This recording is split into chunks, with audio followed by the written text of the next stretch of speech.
Bonjour à tous. Aujourd'hui, je voulais vous faire un vocal sur la notion de chemin de vie. Il est vrai qu'on évoque souvent les notions de chemin de vie quand on s'ouvre à la spiritualité, que ce soit en numérologie, en voyance, en coaching.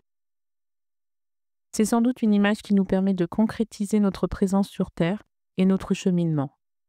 Le chemin de vie représente a priori notre mission de vie sur Terre, pour mieux nous connaître, en nous dévoilant nos qualités, nos forces, mais aussi nos défauts et nos faiblesses. Le chemin de vie nous aide à prendre les bonnes décisions pour mieux gérer notre vie personnelle, amoureuse, sociale et professionnelle. Toutefois, je voulais savoir comment les guides pouvaient m'expliquer ce que représente la notion de chemin de vie à leur niveau. Un guide est donc venu vers moi, et voilà ce qui m'a été dit. Avant de vous incarner, vous décidez de vous confronter à un certain nombre d'expériences. Auparavant, vous avez déjà fait votre bilan de vie, vous connaissez vos erreurs, vous connaissez par cœur. Alors vous questionnez vos guides. Qu'est-ce que je pourrais faire de plus pour avancer, pour progresser en tant qu'âme et pour pouvoir progresser aussi vers la source?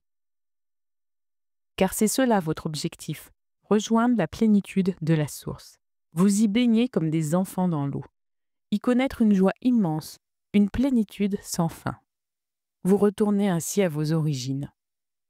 Vous êtes parti de la source pour y retourner plus fort, plus grand, unique.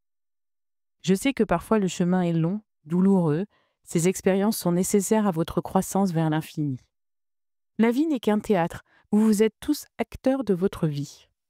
Je sais que parfois certains ne respectent pas les règles, qu'ils ont choisi l'obscurité plutôt que la lumière. Cela est autant d'entraves pour ceux qui ont choisi la lumière. Autant d'entraves que vous devez franchir en plus de vos propres expériences. Vous employez le chemin de vie pour donner sens à cette réincarnation. Vous allez traverser des jalons. Plus vous vous ouvrirez à votre spiritualité, plus vous pourrez réaliser sereinement votre chemin de vie. Comme tout chemin, il y a un début et une fin, sans avoir de début et de fin au final. Cela veut dire que votre vie actuelle n'est qu'une portion d'un chemin plus vaste que le chemin de cette vie. Aussi, toutes vos expériences ne sont que la suite d'expériences de vie passées et futures, et dans cette vie-ci, votre chemin est aussi une série d'expériences évolutives. Tout s'entremêle. Souvent, vous nous maudissez ou nous reprochez que votre chemin est fait dans la douleur. Mais c'est bel et bien la douleur, les sentiments négatifs qui vous obligent à réagir et à agir. Quand vous êtes baigné de bien-être, vous ne bougez plus. Mais vous me direz, des personnes qui vous entourent semblent ne rien traverser de douloureux. En êtes-vous si sûr? Vos blessures ne sont pas leurs blessures. Et ce sont vos blessures qui vous mettent dans une situation de douleur et d'obstacle. Il n'y aurait pas de blessure, il n'y aurait pas d'obstacle, il n'y aurait pas de douleur. Votre chemin de vie est fait de guérisons. Des guérisons de vos blessures passées dans cette vie et les vies d'avant, et la préparation des autres vies. Au final, il n'y a pas de début ou de fin, mais qu'un immense cheminement sans temporalité, si ce n'est l'accès à la source.